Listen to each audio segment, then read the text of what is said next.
My dear 12th class students, today's topic is from Language Skills book, Unit 2nd of Section 2nd, that's Communication Skills, and page number 82. So the topic is how to face the audience. This is prescribed in your syllabus, but I'm sure this is going to help all of us.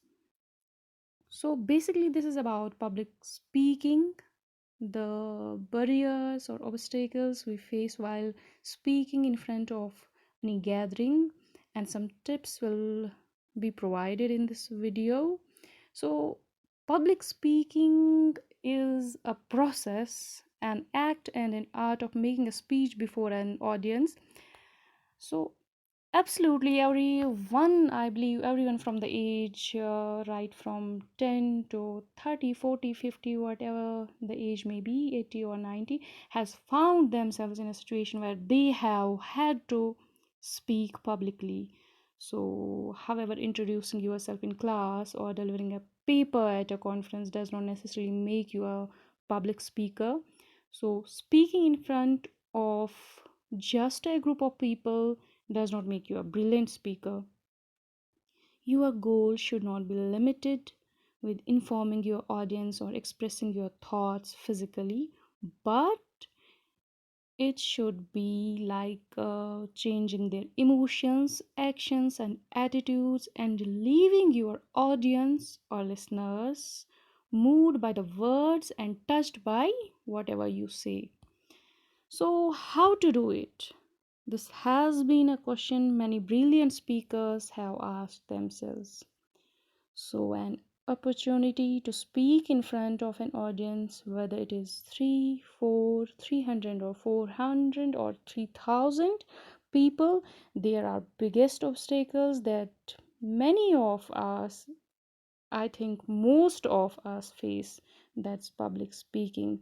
So, what is that makes the fear of public speaking? So, coming to the first slide, stage fright.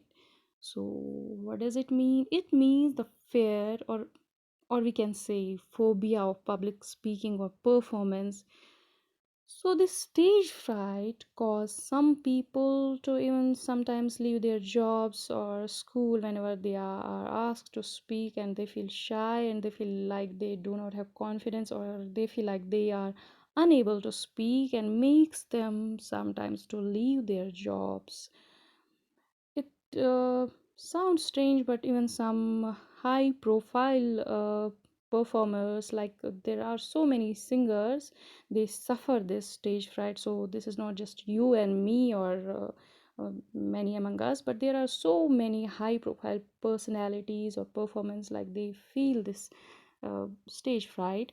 So whether it is a speech at a professional meeting, whether it is a competition in any event, whether it's you are like competing in any event like singing, dancing, or delivering a speech, or there is any speech competition, so sweaty palms and shaky knees are common when speaking or performing in front of a group of people. In fact, most people experience some form of performance anxiety.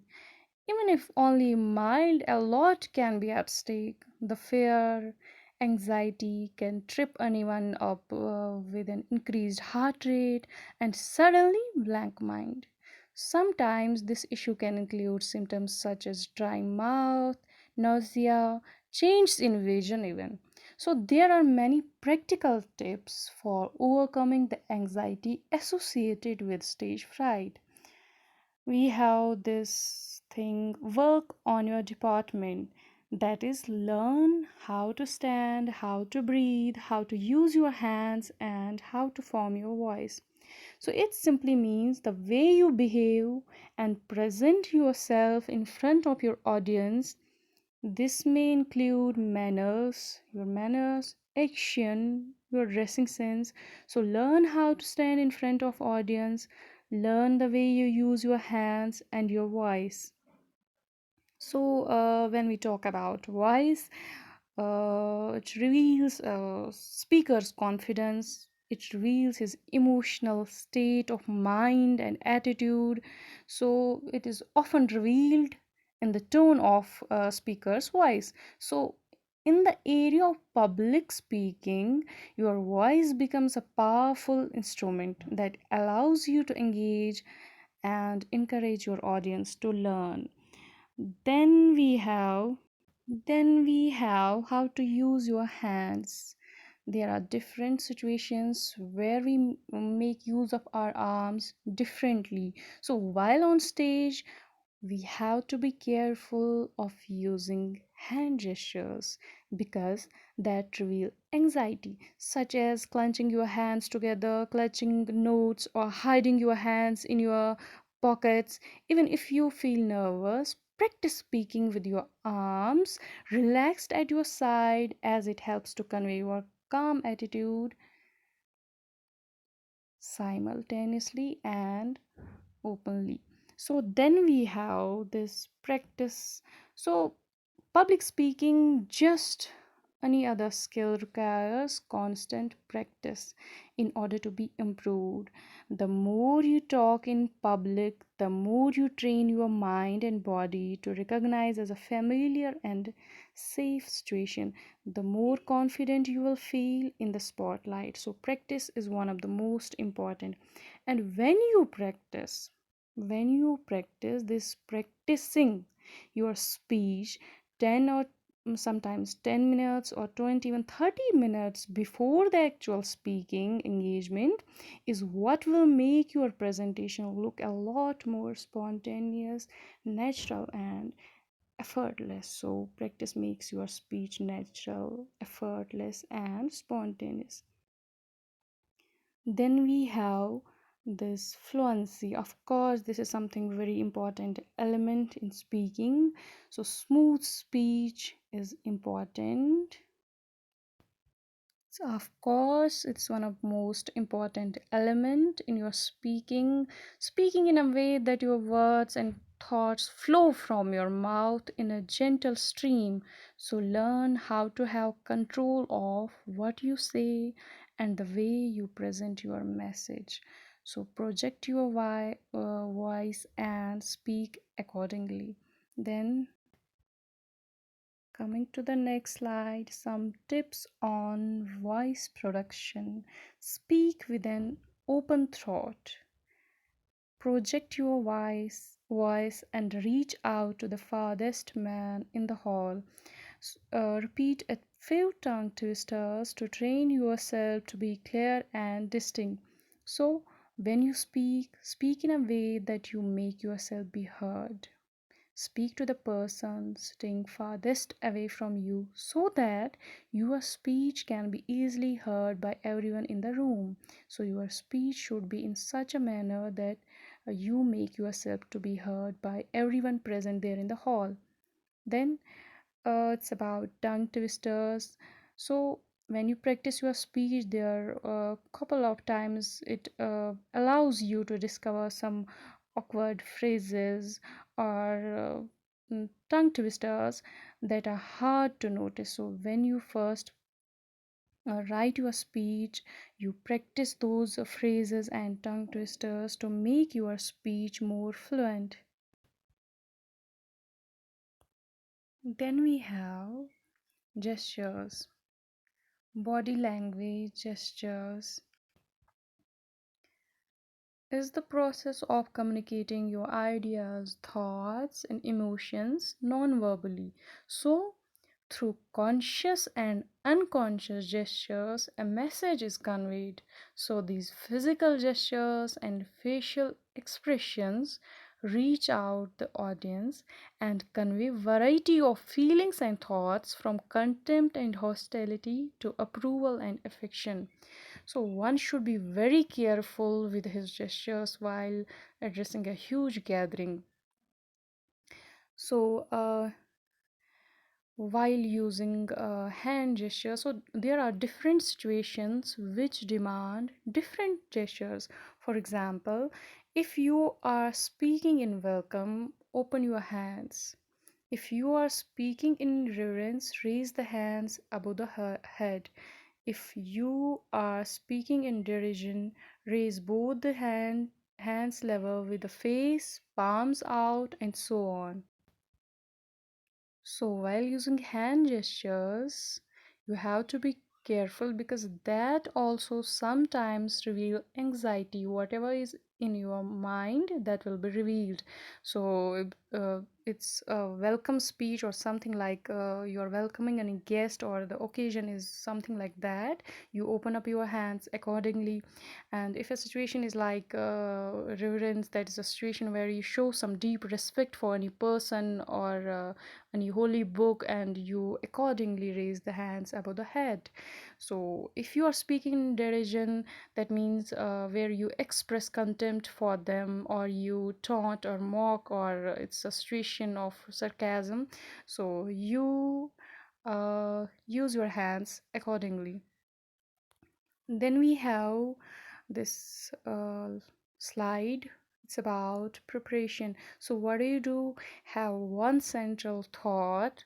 Whatever you are going to talk about, it should be revolving under just one, just revolving under uh, about that one thing you are actually trying to speak. You have that you have something in your mind, and the whole speech or introduction, conclusion, body, whatever you are talking about should be revolving around that only. So then it's about notice and note the phrases you come across in your uh, daily reading. So if you see some words, some phrases, you can use that in your speech, and include humor and personal anecdotes. So if you are presenting or talking on a dry subject, you would eventually find the audience getting bored. You can add some humor here and there and present it naturally. If you are a funny person with a good sense of humor, you can use it. But do not make the humor the main point of the discussion. You can use jokes at the right time and place. Then you can include personal experiences. You can use your everyday real life examples in your speech, but it should be relevant to the topic you are talking about. While preparing your speech, gather the data, put the ideas on a paper, then organize and arrange in a particular order. So you write down all the information that may be interesting or relevant. And your speech should be supported by clear and major points, and relevant details with examples should be there, and you organize those details and arrange those details in a particular order. You plan the introduction and conclusion. So proper introduction should be there while delivering your speech. So do not introduce a topic with just real quick or briefly or similar words. The subconscious message that your audience receive in this isn't really important, or they feel like if you begin your speech with real quick or briefly or some similar words, so they get this message subconsciously that, oh, this is not really very important or something relevant. So introduction should be clear, to the point, and relevant. Then conclusion. So when you wrap up your talk on time, people really want to listen to someone who talks. um, when you have to conclude your topic, when you are supposed to just finish your topic, suppose you are given just 10 minutes, 5 minutes, and you are supposed to conclude your topic within those 5 minutes or 10 minutes. So what do? You just take care of the time, and you remember the time assigned to you is just 5 minutes or 10 minutes. Then you have to keep in mind that people really do not want to listen to someone who takes longer than what was expected. So you have to be careful about that also. And then remember the importance of silence and pauses. So in most cases there is no need to fill the silence with meaningless words. For example, what I mean is it's okay if if you find a silence is needed, but filling the silence with meaningless words such as doing this will distract the audience from what is being said. But there are, of course, pauses in speech which you can make use of. They have their significance. The pause are made just to keep in mind that you have to just keep in mind that they last for half a second to 2 seconds, or sometimes 3 seconds to a couple of minutes, because these pauses are not necessarily unplanned. It sometimes brings bring people's attention and makes speech look more natural and more polished and less rehearsed. I hope this is clear, and I am sure that you will be able to speak in front of people. You will be able to face the audience now. Thank you.